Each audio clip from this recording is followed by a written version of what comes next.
Muchas gracias. ¿Se me oye bien?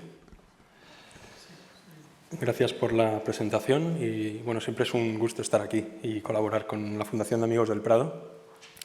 En Factum en realidad trabajamos con el Prado bastante a menudo. Tenemos el privilegio de compartir con ellos algunos proyectos, ¿no?, a lo largo de la historia reciente de Factum. Voy a hablar de procesos digitales y materiales que se utilizan para la creación artística contemporánea y en concreto voy a hacerlo a través de proyectos recientes de Factum en los cuales estamos usando estos ingredientes que están ahora mismo en el título, ¿no? Luz, forma y textura es parte de los parámetros con los que trabajamos día a día y entonces quería mostrar un poco cuál es nuestra aproximación a esta idea de transformaciones y mediaciones materiales y digitales. Factum Arte, como acaban de explicar, es un estudio en Madrid dedicado a la producción de obras de arte para artistas contemporáneos. Se ha calificado muchas veces como el patio de recreo, ¿no?, o el patio de juegos de los artistas, ¿no?, porque la colaboración que tenemos con ellos es muy experimental, de diversión en los procesos y esto yo creo que acaba notándose en el resultado de los trabajos. En paralelo, la Fundación Factum se dedica a aplicar todo lo que sabemos de tecnología digital, pero en concreto para trabajos de conservación de patrimonio. En este caso, no hacemos ningún tipo de tareas de restauración, nunca tocamos la obra original, sino que utilizamos tecnología digital para documentar el estado de conservación de las obras y contribuir con ello a su preservación. El director y fundador de Factum es Adam Lowe, él es artista y lo que ha hecho es rodearse de un grupo muy heterogéneo de profesionales en los talleres aquí en Madrid, compuesto de técnicos, arquitectos, ingenieros, programadores de software, etcétera, y también de gente que trabaja con sus manos, artistas, escultores, pintores, doradores, ¿no? Este grupo realmente multidisciplinar es el que hace que no haya realmente compartimentos estancos, no hay departamentos ajenos entre sí dentro de Factum. Estas son algunas imágenes de nuestros talleres en Madrid y se puede ver que realmente trabajos de contemporáneo y trabajos de conservación artística están completamente interrelacionados y de alguna forma se contaminan entre sí, ¿no? El trabajo con los artistas es muy diverso y la aproximación que hacemos a sus proyectos puede venir de diferentes direcciones. A veces los artistas simplemente dan un paseo por nuestros talleres, dialogan con nosotros y les enseñamos lo que es posible hacer con la tecnología actual y a partir de estas conversaciones es cuando surgen las ideas para los proyectos. En otros casos son ideas mucho más claras, es decir, el artista puede tener una idea perfectamente precisa de lo que quiere conseguir y nosotros le damos la solución técnica para llevarlo a cabo. Hemos trabajado con el artista Anish Kapoor desde hace mucho tiempo, casi es uno de los primeros artistas con los que empezamos a producir arte y hemos hecho trabajos con él y con su estudio un poco con estas dos maneras de enfocarlo. Por un lado, trabajos en los cuales el artista tenía muy claro exactamente lo que quería conseguir, como esta serie de los platos o los discos compuestos de unos polígonos que debían ir montados de manera muy precisa. Entonces nosotros nos buscamos la manera de conseguir el resultado que quiere el artista. Siempre es mediante la combinación de técnicas digitales con técnicas artesanales más tradicionales. El trabajo con los discos de Kapoor básicamente consiste en preparar junto con su estudio en Londres el conjunto de modelos 3D y planos necesarios para el despiece. Las piezas que son polígonos o son pequeñas teselas de acero inoxidable pulido se encargan fuera, se encargan en este caso en Japón y lo que hacemos en nuestro estudio es el ensamblaje de la manera más precisa posible, como veis en estas imágenes, montado en una especie de molde boca abajo, de manera que estas piezas se van montando desde el centro hacia el exterior en espiral hasta que se completa, en este caso, la forma como de sector de esfera que está buscando el artista.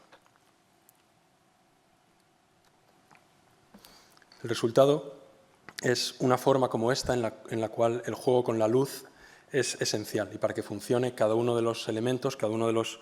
de las teselas individuales debe estar perfectamente dispuesta y no debe haber ningún tipo de elemento que distraiga del efecto que busca el artista producir con esta obra. Hablábamos de luz, forma y textura. En este caso, para ese trabajo, obviamente se trata de dar con la forma exacta para que el juego con la luz sea el que está buscando, ¿no? Somos ejecutores para ese tipo de trabajo, somos los que fabrican, los que materializan una idea, ¿no? Con el paso de los años hemos ido especializándonos en diferentes tipos de despieces, de patrones, de manera que lo que empezó siendo pues, una serie de hexágonos iguales o regulares, con el tiempo hemos ido probando diferentes patrones, triangulares, más orgánicos, pues bueno, diferentes pruebas, siempre en un diálogo constante con el estudio del artista, hasta el punto que para este tipo de trabajos el artista ya no debe supervisar en persona, ya no viene a Madrid para supervisar los trabajos. Se ha creado un vínculo de confianza en el cual ya es consciente de la calidad que puede esperar de este tipo de trabajos, ¿no? Este tipo de montajes y ensamblajes de precisión se realiza por un equipo muy especializado en Factum Arte, que trabaja, entre otros proyectos, para este tipo de obras de Anish Kapoor desde hace mucho tiempo, ¿no? Pero también, como comentaba al principio, existen otro tipo de trabajos en los cuales el resultado final no está tan definido previamente por el artista, sino que es más bien la materialización de un proceso lo que está buscando. Esta es la impresora de cemento que creamos precisamente para realizar una serie de obras también para Kapoor. Se trata de una especie de impresora 3D que permite materializar espacialmente una serie de formas a través de cemento líquido que, en el momento en que se van depositando siguiendo una forma predefinida mediante un archivo en CAD, se van apilando una serie de capas siguiendo un recorrido predefinido por ordenador, y lo que se produce es un efecto muy interesante porque nunca se sabe cuál va a ser el resultado de cada una de estas obras. Lo que se sabe es el recorrido que se ha marcado digitalmente, en este caso para la impresora 3D, que básicamente lo que está haciendo es pues, impulsar cemento líquido a través de una manguera siguiendo unas coordenadas X y Z, ¿no? Lo curioso de este tipo de obras es que al final se produce un equilibrio bastante inestable entre la forma predefinida y la propia entropía del material. Es decir, el propio carácter fluido del cemento lo que hace es que la forma se va rompiendo en el proceso, se van creando colapsos que a lo mejor se van corrigiendo en el proceso de montaje y que a lo mejor ellos mismos se van readaptando a su propio proceso de creación. Esta es una imagen de Adam Lowe con una de las primeras impresoras de cemento que creamos con el objetivo de crear toda esta serie de formas para el artista Kapoor en las cuales pues, ya no se trata de una forma definida, como digo, ¿no? Sino es más bien un juego de texturas, es más bien un acabado completamente orgánico en el cual queda en evidencia lo frágil, ¿no? O lo inestable que es muchas veces el material con el que se trabaja.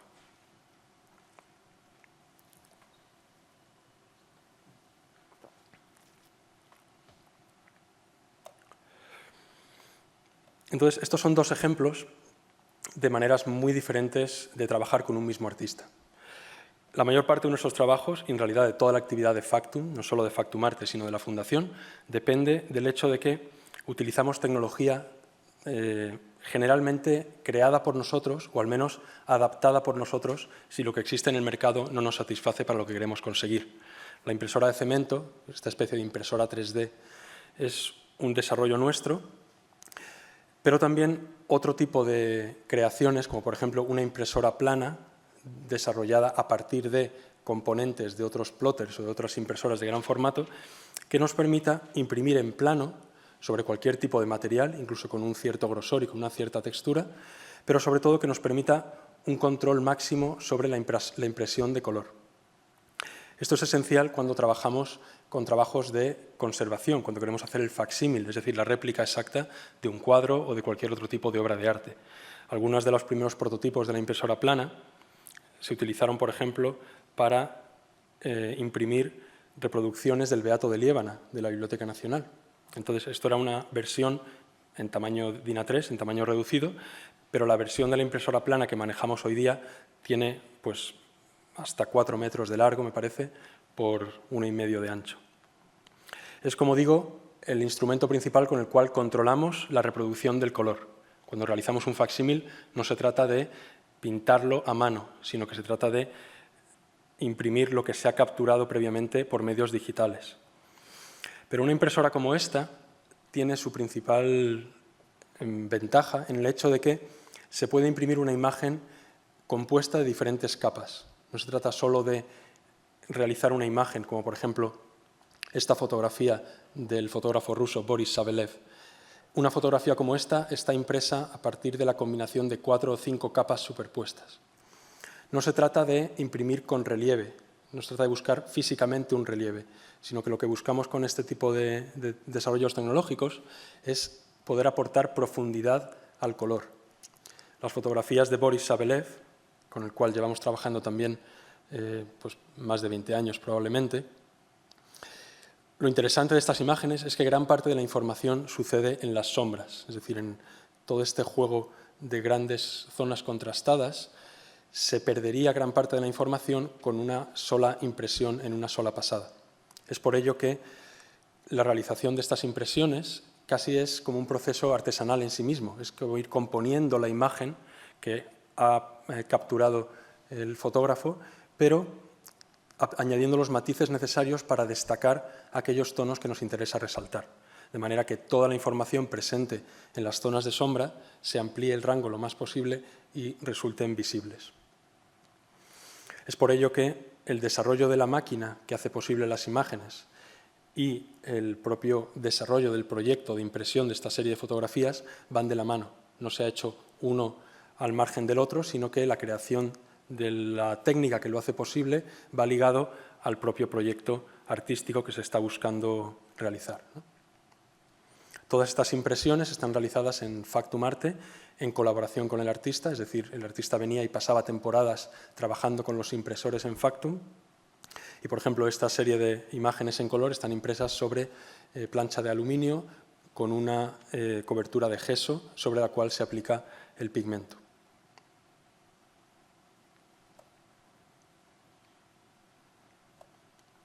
Boris Sabelev es quizá uno de los artistas más interesantes con los que trabajamos.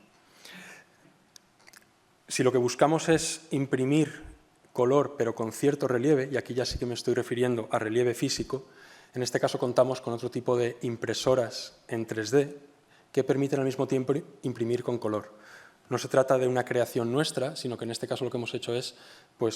trabajar con Canon, con los cuales sí que han producido este tipo de impresora que permite, como digo, producir al mismo tiempo relieve hasta un máximo, digamos, de 5 milímetros y color al mismo tiempo. Trabajamos, por supuesto, con impresión en 3D, tecnología de fabricación aditiva, principalmente con estereolitografía y otras técnicas. En Factum contamos con máquinas, digamos, de tamaño reducido para nuestros primeros prototipos y para piezas más pequeñas, pero cuando queremos acudir a creaciones de mayor tamaño lo hacemos trabajando con empresas fuera de Factum, ¿no? Eso en cuanto a un ejemplo de tecnologías con las cuales podemos reproducir color o reproducir forma o reproducir textura. En cuanto a la captura, también hemos creado desarrollos como por ejemplo el Veronica Scanner, que es un sistema de fotogrametría en el cual todo el desarrollo de hardware y software ha sido creado en Factum Arte, todo el sistema fotográfico, de iluminación, etcétera, dirigido a un único objetivo, que es documentar en 3D bustos, es decir, poder escanear la cabeza o digamos, el busto de una persona con el objetivo de crear una reproducción en 3D,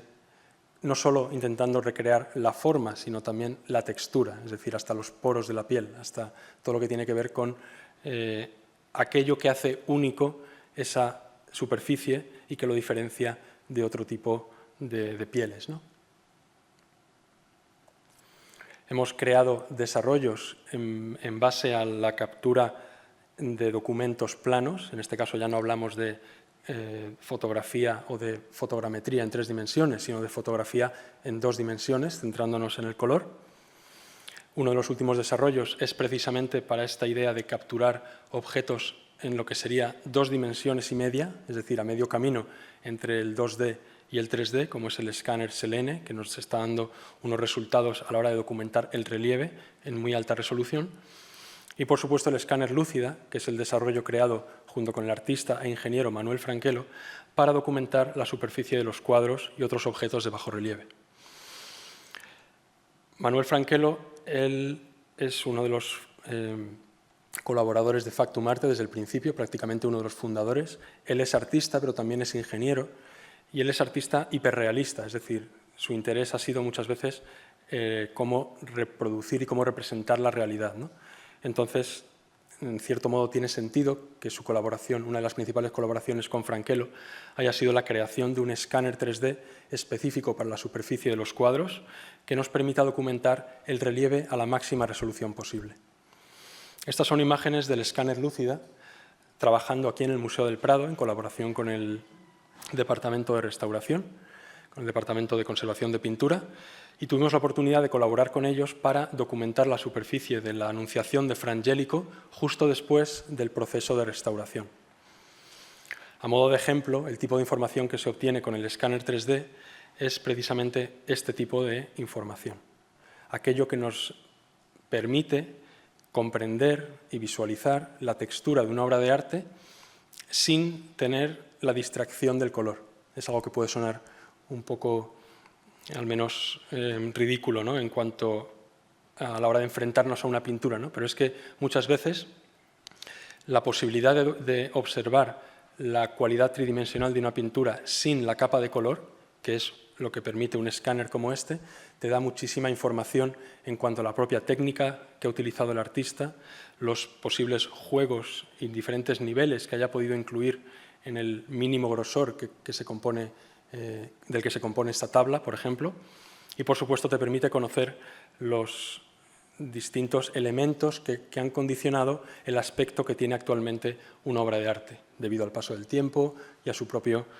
proceso de conservación. El escáner Lúcida tiene además uno de los trabajos laterales, o digamos esta idea de pensamiento lateral, ¿no?, o de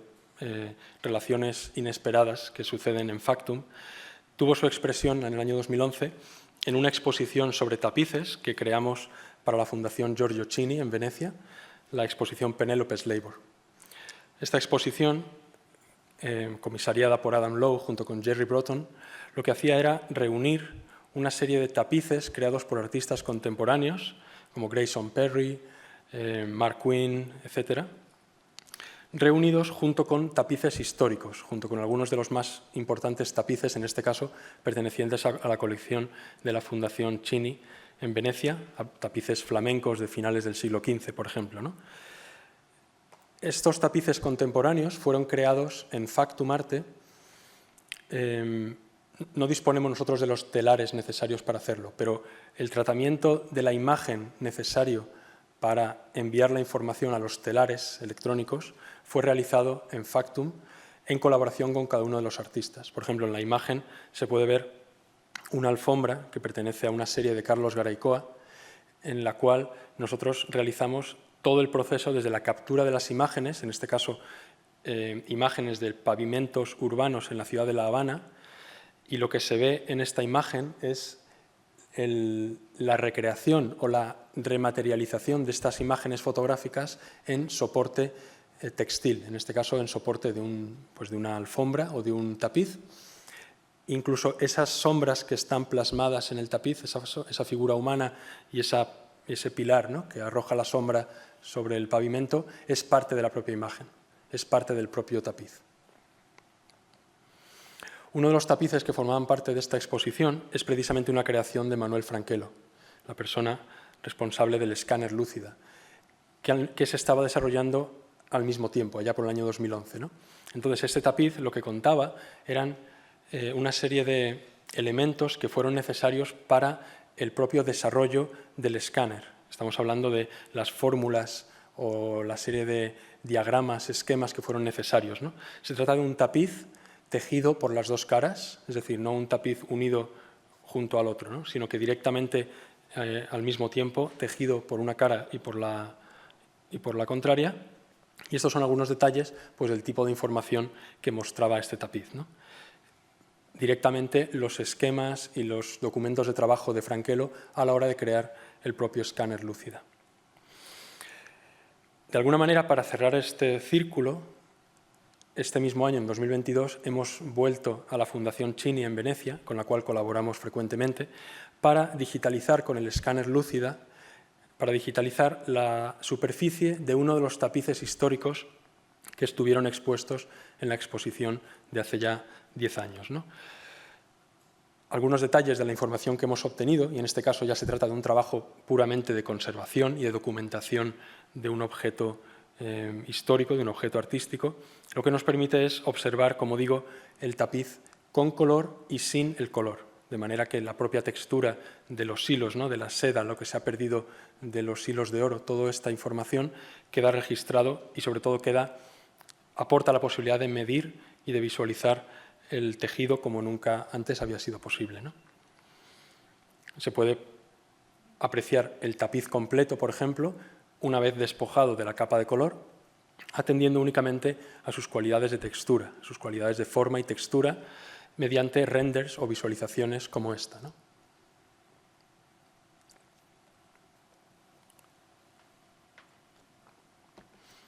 Algunos de los otros tapices que creamos para esta exposición, como para Lara Baladi, Craig y Horsfield, cada uno tenía una textura diferente. Fueron realizados de manera que las imágenes contenían en sí mismas información para que el resultado del tejido tuviera ciertos cambios y ciertos juegos de textura, ¿no? Como también ocurría con la serie de tapices que creamos para el artista Mark Quinn. Con Mark Quinn hemos trabajado también en multitud de proyectos de todo tipo, pintura, escultura o textil, como en estos ejemplos, y siempre se trata, o la mayor parte de las veces suele ser, en torno a revisiones de las formas naturales, ¿no? Siempre suele ser la idea de jugar con formas naturales, como nos plantea el artista, para llevarlas quizá a nuevos materiales, a nuevos medios, ¿no? Una de las impresiones 3D más grandes, de mayor tamaño que hemos realizado, fue hecha en el estudio belga Materialize, con el que trabajamos constantemente, como digo, para trabajos de impresión 3D que no podemos realizar en nuestros propios talleres en Madrid, ¿no? Cuando Mark Quinn nos planteó la posibilidad de digitalizar o de escanear en 3D una serie de conchas marinas, una serie de conchas reales que había él seleccionado del Museo de Historia Natural de Londres, lo que hicimos fue seguir un proceso de digitalización, es decir, de desmaterializar el objeto original, convertirlo en archivos virtuales, para luego manipularlo virtualmente, manipularlo digitalmente en términos de ampliarlo de escala, realizar las adaptaciones necesarias para convertir estos pequeños elementos naturales en auténticas esculturas casi de escala monumental, que son esta serie pues, de esculturas en bronce de más de 3 metros de alto, que fueron creadas, como digo, a partir de la digitalización de elementos originales, de elementos naturales, que nos envió el artista. Esta serie de piezas, para que la realización sea un éxito, depende sobre todo de que la captura del escaneado tridimensional haya sido a la máxima resolución posible. De manera que cuando uno amplía de escala el modelo 3D original, no se pierda información, no se pierda el carácter de la textura, ¿no? Volvemos una vez más a esta idea del juego entre forma y textura. Si se digitaliza a una resolución que no es suficiente, lo que se obtiene es un carácter superficial que no es convincente y que no cuenta toda la complejidad del objeto original y que, por tanto, no permite cumplir su cometido, ¿no? Esta serie de obras de Mark Quinn han estado expuestas pues, en diferentes contextos. Uno de los más interesantes es cuando se expusieron en la isla de San Giorgio, en Venecia, que es la sede de la Fundación Giorgio Chini, a la que me refería anteriormente, y se dispusieron las esculturas pues, en el exterior, casi como si hubieran sido depositadas ahí por la marea, ¿no? Al descender la marea, como si se hubieran quedado pues, una serie de monstruos marinos, ¿no? Quizá como pues bueno, como una idea de que al bajar la marea permite dejar visible lo que había en el fondo marino, ¿no?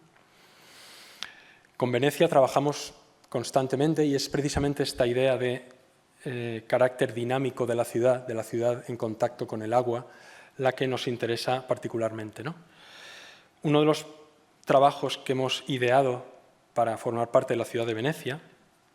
lo llamamos terraforming,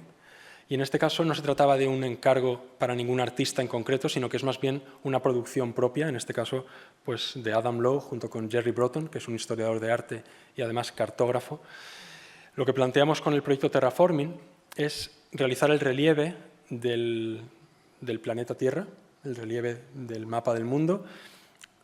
incluyendo tanto la información topográfica de los continentes como la información batimétrica del fondo marino. Lo que creábamos al final era una especie de paisaje lunar muy poco reconocible, pero que podría llegar a ser una instalación en la cual se pudiera ir bombeando agua hasta que se pudiera completar, hasta que se pudiera alcanzar el nivel actual del agua, y entonces los países y los continentes pasan a ser más reconocibles, ¿no? Y quizá con esta idea de jugar no solo con el espacio y con el relieve, sino también con el tiempo, pues a lo largo de un periodo de quizá, pues a lo largo de un día, poder completar la inundación de esta instalación hasta que quedara perfectamente cubierta de agua, ¿no? Puede ser una reflexión sobre el cambio climático, puede ser una reflexión sobre diferentes asuntos, ¿no? Lo que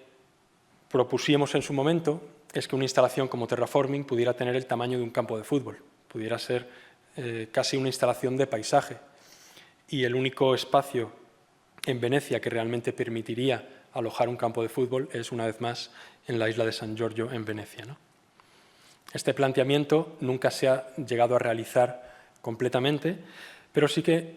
intentamos fabricar cómo podría ser un metro cuadrado de esta instalación de paisaje, cómo podría ser a escala real un sector de 1 metro cuadrado realizado, pues en este caso, con píxeles de alabastro. Esto se realizó en nuestros talleres, como digo, totalmente descontextualizado porque no se entendería a no ser que se viera completo con el resto del mapa y sobre todo si se viera desde una cierta distancia, ¿no? El caso es que nos permitió testear algunas de estas ideas. Lo que sí realizamos fue una maqueta a escala, una instalación de 4 por 2 metros que sí funcionaba de esta manera. Un relieve fresado, en este caso en resina de poliuretano, y con un sistema de bombeado que permitiera inundar y vaciar de agua a intervalos de tiempo determinados, ¿no? La idea de representar en un plano la esfera terrestre es en sí mismo un asunto de interés, porque estamos tan acostumbrados a visualizar un mapa mundi de esta manera que en realidad muchas veces no caemos en la cuenta de que se trata de una elección, o sea, se trata de básicamente una decisión en la cual hay que elegir qué zonas de la esfera quieres sacrificar o qué zonas quieres distorsionar más para poder adaptar la forma esférica a un plano. La proyección cilíndrica, con el norte arriba y el sur abajo, es la que vemos habitualmente en la mayor parte de los mapas, y lo que sucede con este tipo de proyección es que el polo norte y el polo sur acaban estando distorsionados hasta el infinito, ocupando todo lo que es la parte baja del mapa, ¿no?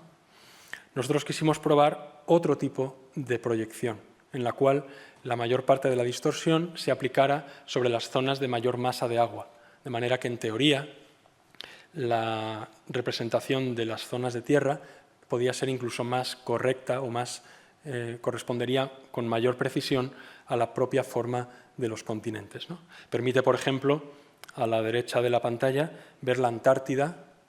en relación a Australia, por ejemplo, ¿no? Entonces, es algo que no estamos acostumbrados a ver de esa manera.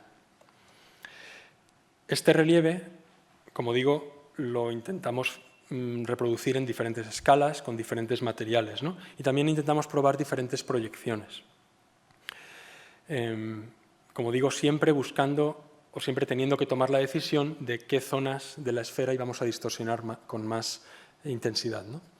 Y lo que hicimos en cada caso fue fresar, es decir, desbastar a partir de un bloque de material todo el material sobrante hasta quedarnos con la superficie y con la textura final que estábamos buscando. Este tipo de reproducciones de relieve no se realizan a mano, obviamente, sino que recurrimos a fresadoras CNC que nos permiten pues, eliminar, como digo, el material sobrante, en este caso de un bloque de escayola, hasta quedarnos con el relieve deseado. Lo que hicimos además fue partir de un bloque de escayola en el cual ya tuviera incorporado un gradiente de escala de grises desde el blanco en la parte de arriba hasta el más oscuro en la parte de abajo, de manera que la profundidad a la que llegábamos con el fresado correspondiera también a un nivel tonal en la escala de grises. Esto es lo que veis ahora mismo en la imagen, con estas imágenes de las diferentes proyecciones que estuvimos probando, ¿no?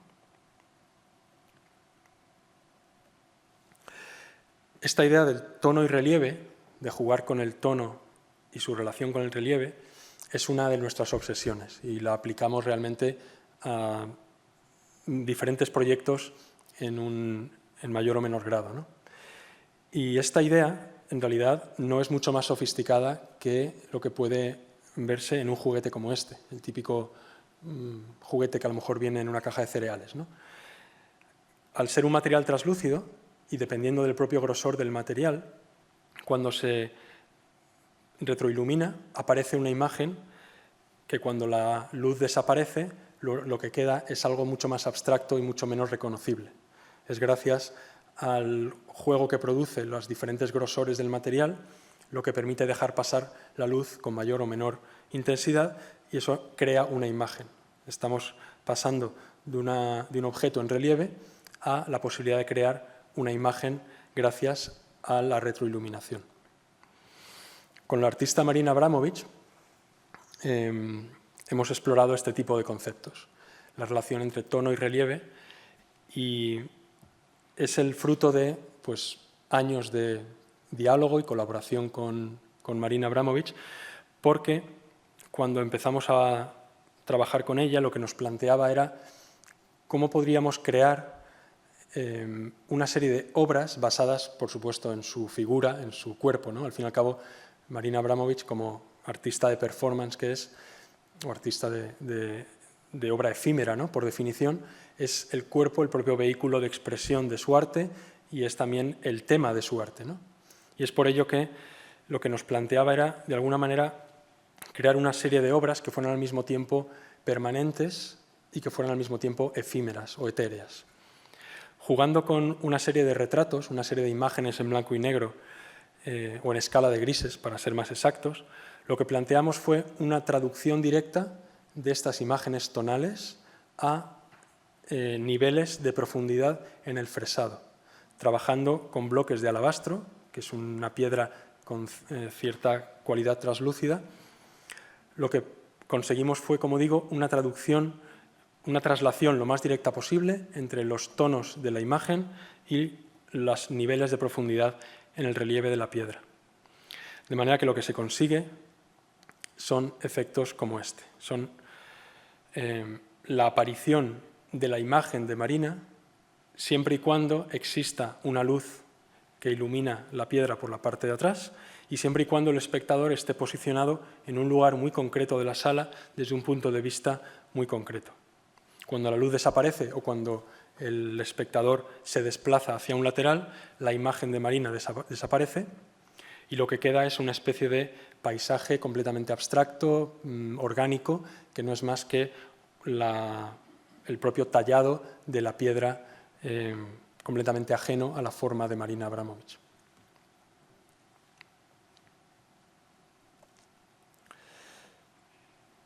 Han sido varias las ediciones que hemos realizado de este tipo de trabajo, de esta colaboración. Son diferentes las exploraciones en cuanto a el tipo de imagen, el tipo de material, ¿no? Una de las principales series fueron, como se puede ver ahora mismo en pantalla, diferentes escenas, diferentes retratos de Marina Abramović fresados en piezas de alabastro, todas con el mismo tamaño, con la misma forma cuadrada regular. Se consigue de esta manera un poco la idea que buscaba o lo que nos pedía el artista en este caso, que es un objeto permanente y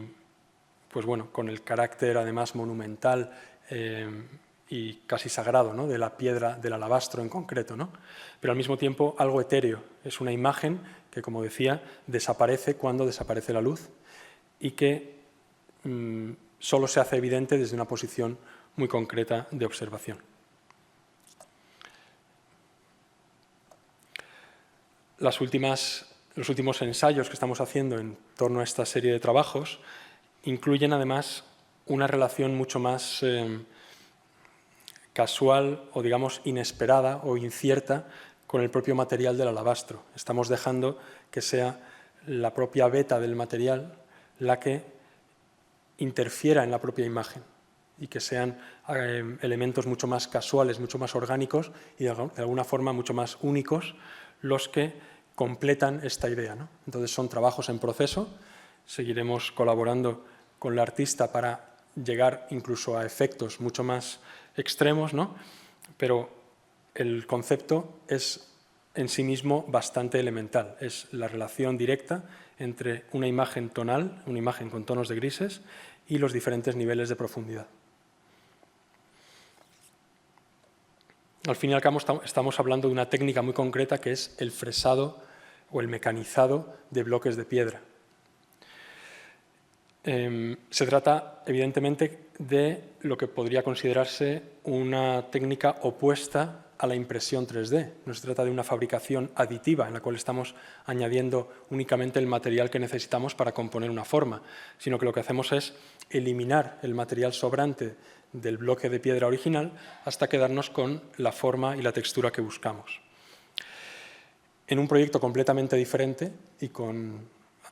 ambiciones muy diferentes,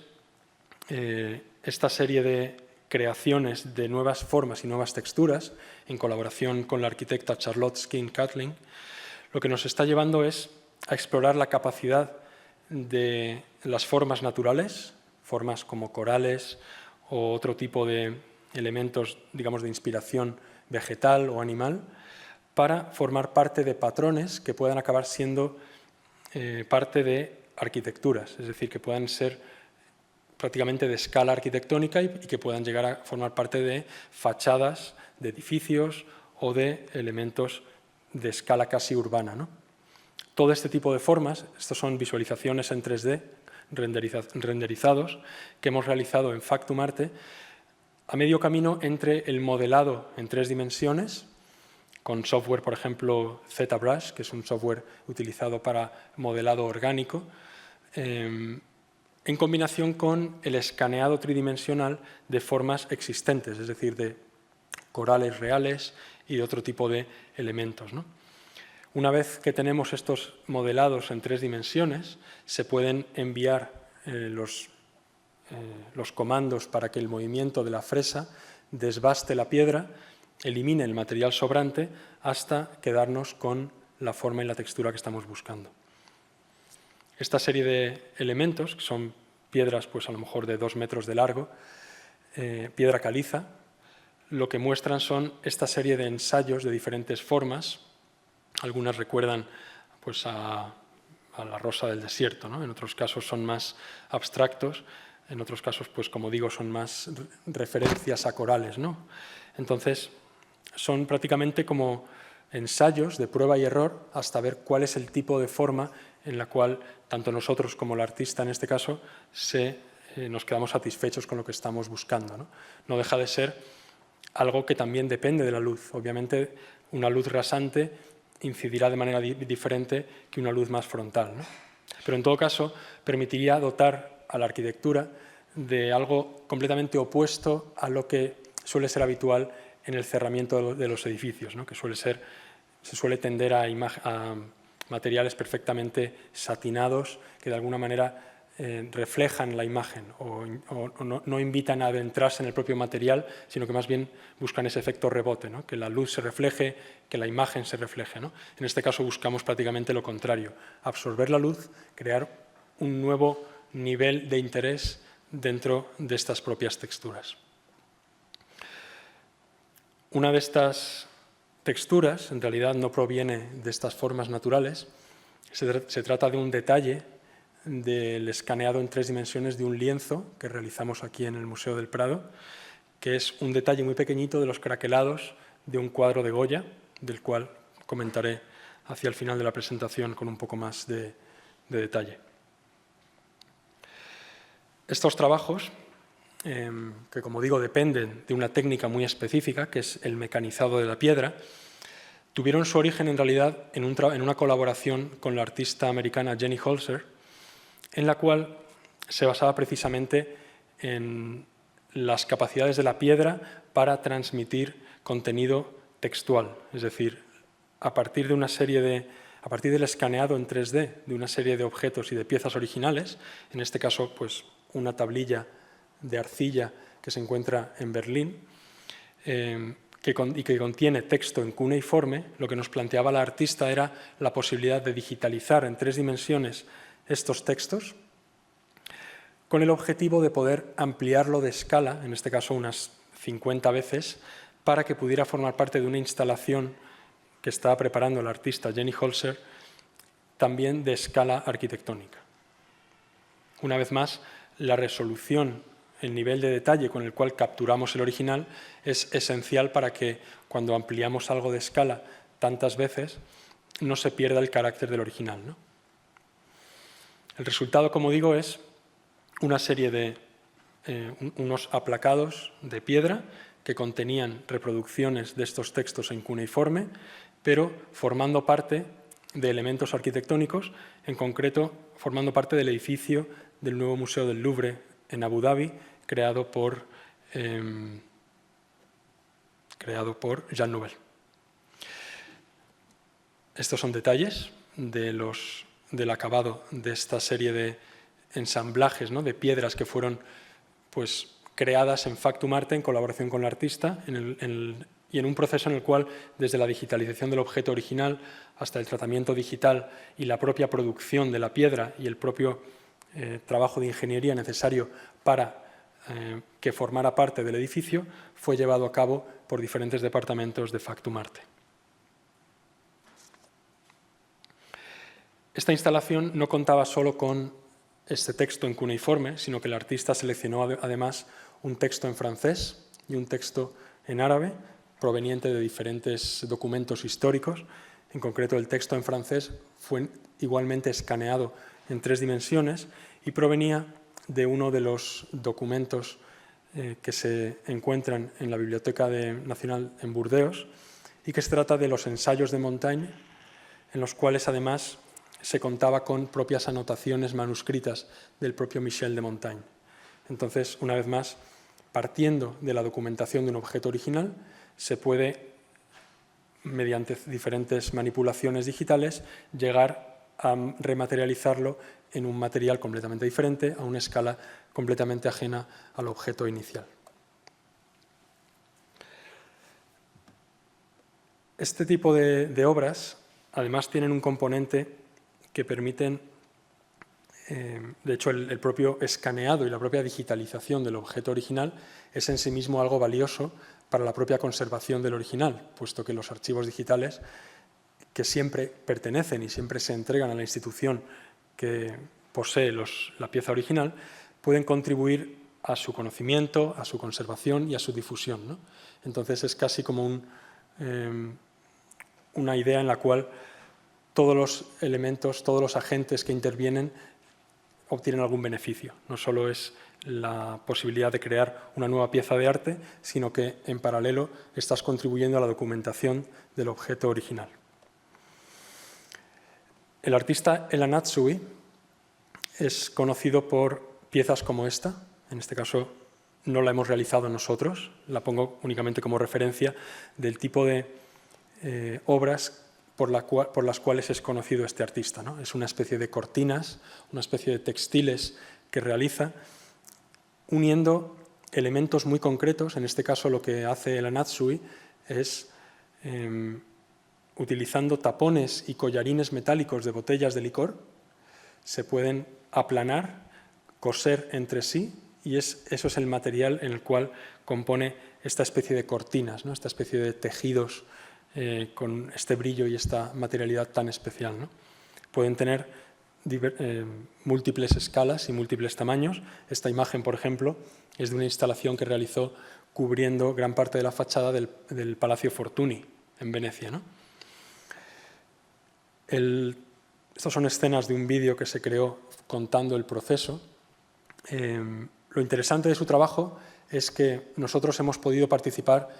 de manera lateral, trabajando precisamente con el subproducto, o digamos con el residuo del proceso que el artista realiza para crear sus famosas obras, ¿no?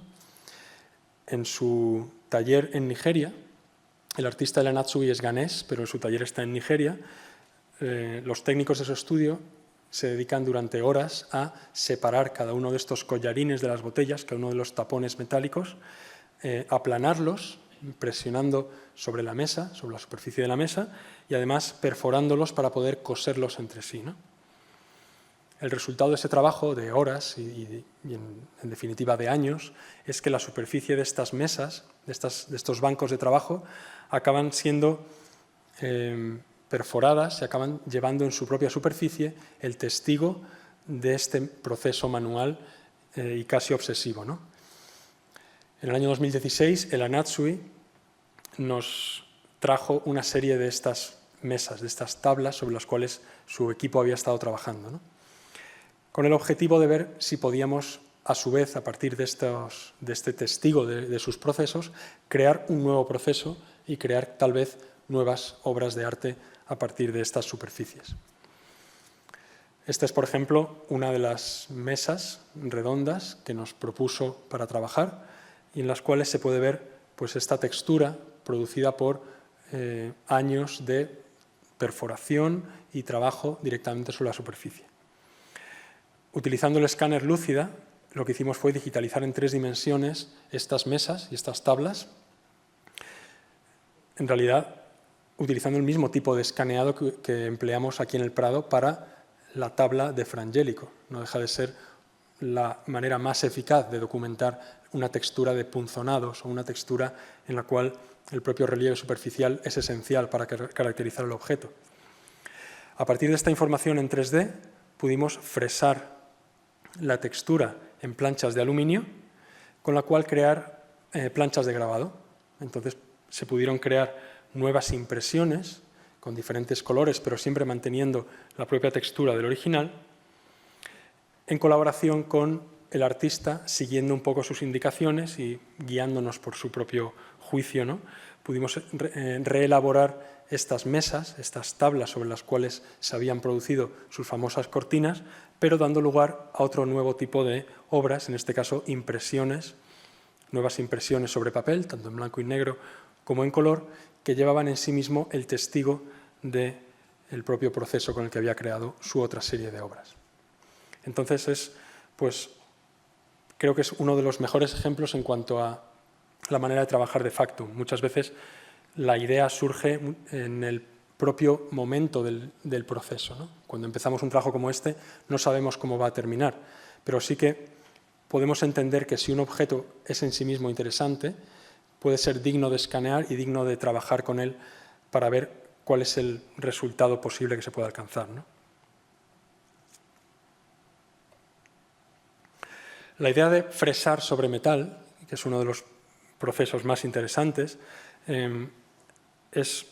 en teoría el mismo tipo de técnica que cuando fresamos sobre piedra, pero el mecanizado en este caso es más de precisión. Ya no estamos hablando únicamente de crear una forma y un relieve, sino de poder trazar líneas de manera muy precisa. Siguiendo con el tipo de trabajos en los cuales el origen está en la documentación de un documento histórico o de un objeto que forma parte del patrimonio cultural, cuando estuvimos trabajando con el mapa de Al-Idrisi, precisamente lo que buscábamos era poder aunar al mismo tiempo un trabajo de arte contemporáneo con un trabajo de conservación histórica. El mapa de Al-Idrisi es una creación del siglo XII. El cartógrafo Al-Idrisi creó en Sicilia un mapa mundi que fue de los más sofisticados de su tiempo, en el cual se pudo representar el mundo conocido entonces. Es un mapa en el cual el sur está arriba y la Meca en el centro, ¿no? Entonces, lo que se conserva de este mapa, en realidad, son copias realizadas más bien en el siglo XV o siglo XVI. Una de las más importantes está en la Biblioteca Bodleian, en Oxford, y tuvimos acceso a poder digitalizar este libro compuesto de 70 páginas, que no dejan de ser 70 sectores que forman parte de este mapa mundi, y poder documentarlo fotográficamente en alta resolución. Esta información, como vengo explicando, es en sí misma valiosa e interesante para la biblioteca que custodia el original, pues le permite acceder a un nivel de estudio mucho más profundo gracias a la tecnología en alta resolución. Pero nosotros quisimos, a partir de esta información, modificar y alterar los datos que habíamos obtenido, buscando recrear esta forma en un formato circular, en un formato de disco. En un momento concreto de la historia existió realmente, lo que pasa es que hoy día está perdido, existió una versión del Mapamundi de Al-Idrisi grabado sobre un disco de plata de unos 2 metros de diámetro. Hemos querido, por tanto, ver si era posible, con la tecnología existente en el siglo XXI, poder recrear, poder reconstruir este objeto que, como digo, está perdido para siempre, pero poder crear a partir de la documentación de los mapas que obtuvimos en Oxford una reconstrucción de lo que a nuestro juicio hubiera sido este disco de plata perdido para siempre en la historia, ¿no? Para ello fue necesario, partiendo de la documentación fotográfica, realizar un trabajo de manipulación digital para vectorizar todas las líneas que formaban parte del mapa y que pudieran ser transferidas mediante el software necesario a la fresa, al mecanizado, que pudiera trazar estos surcos directamente sobre planchas de plata. Las planchas están fijadas sobre el soporte, de manera que no se muevan cuando la punta de la fresa está actuando sobre el material, pero al mismo tiempo permiten cierto movimiento, de manera que en las zonas en las cuales no se ha incidido con el mecanizado, pues se puedan abombar ligeramente y crear con ello una forma un poco más interesante que no únicamente el plano, ¿no? Fueron creadas, por tanto, una serie de planchas en plata que al unirlas todas juntas, aparte de unas pruebas en cobre, etcétera, ¿no? Pero el resultado final fue la unión de diferentes planchas de plata, dando lugar a una nueva edición, una nueva reinterpretación o reconstrucción del Mapamundi de Al-Idrisi en un formato circular, según interpretamos que podría haber sido en su momento. No se trata de un facsímil, puesto que el original no existe, ni tampoco no es una copia de ningún conocido, ¿no? Es básicamente una reconstrucción en base a fuentes históricas y en base, sobre todo, a la documentación de una de las copias más antiguas existentes del Mapamundi. En esta imagen, además, en nuestros talleres de Factum se puede ver el mapa entre una sección del facsímil de la tumba de Tutankamón a un lado y, por otro lado, la réplica que hicimos del Pasmo de Sicilia, una obra que existe aquí en el Prado de Rafael. Este tipo de asociaciones suceden habitualmente cuando uno pues, se las encuentra de manera inesperada en los talleres de Factum. El Mapamundi de Al-Idrisi se realizaron unas pocas ediciones, formó parte de una serie de exposiciones y de alguna manera viene a documentar la importancia que para nosotros tiene la cartografía, esta idea de mapear un mapa, ¿no? O de crear nuevos mapas a partir de información existente. Nuestra afición o casi obsesión por los mapas nos ha llevado a buscar trabajar con este tipo de objetos la mayor parte del tiempo, ¿no? El Mapamundi, conocido como el mapa turquesca, que se encuentra en Venecia, en la Biblioteca Marchiana, es un ejemplo muy interesante de elementos que sobreviven de mapas históricos. En este caso, lo que sobrevive o lo que nos ha llegado a nuestros días son las 6 planchas con las cuales en su día se imprimió este mapa tan importante, que es en sí mismo un mapamundi que narra o que recoge información valiosa en cuanto a intercambios comerciales entre la Venecia de entonces y el Imperio Otomano.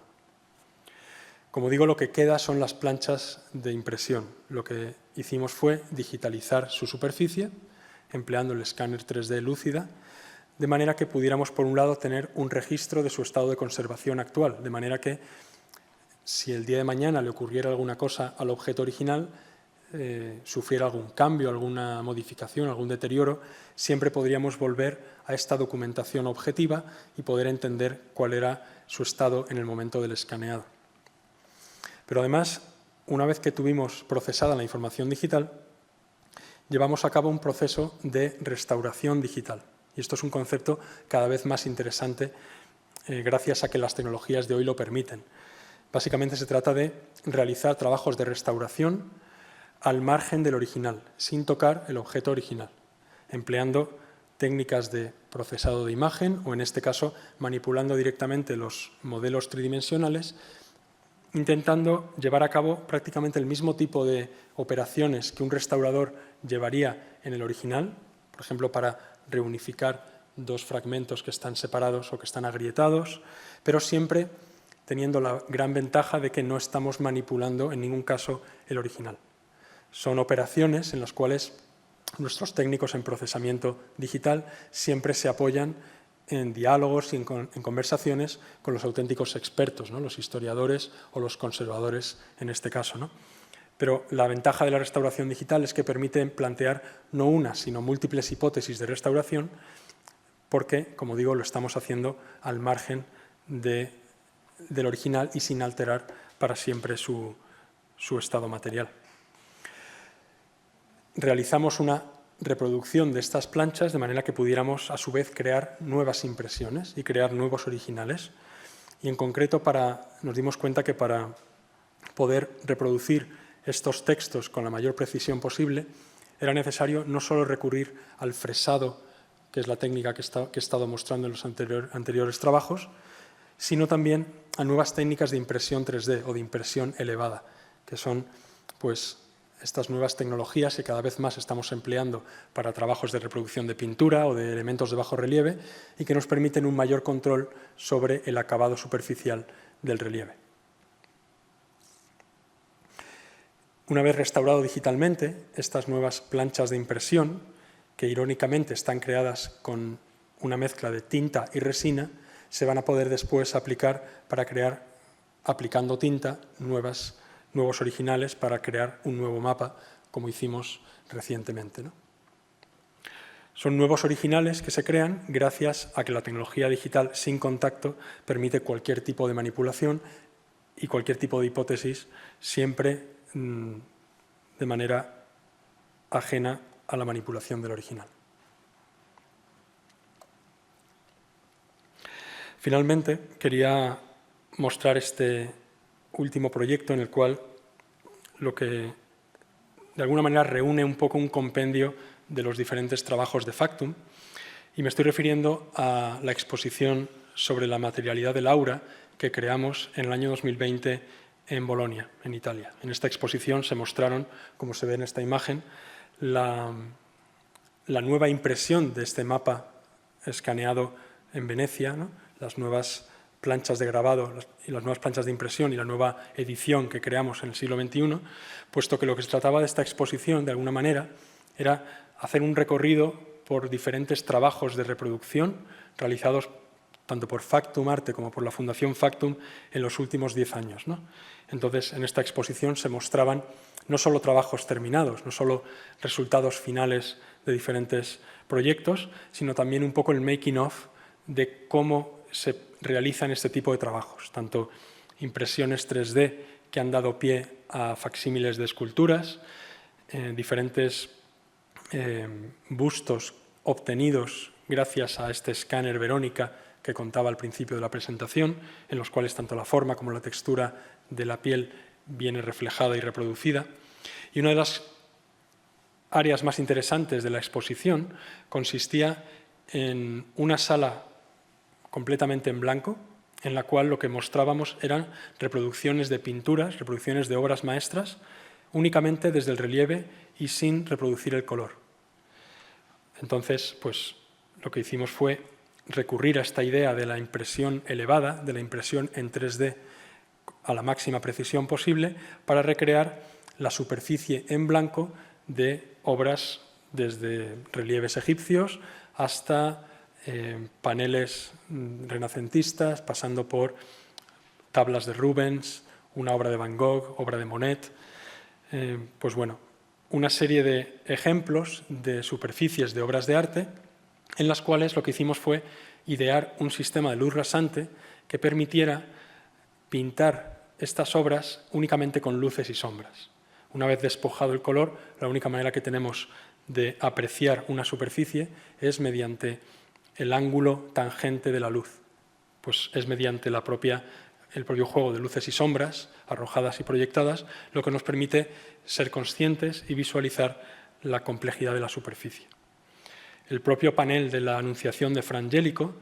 tanto el panel central como la predela, que digitalizamos en el Prado, fue posible reproducirlo únicamente en blanco, sin la recreación del color, de manera que todos estos juegos de textura y de relieves mínimos que el propio artista creó para la obra eran visibles desde una nueva interpretación.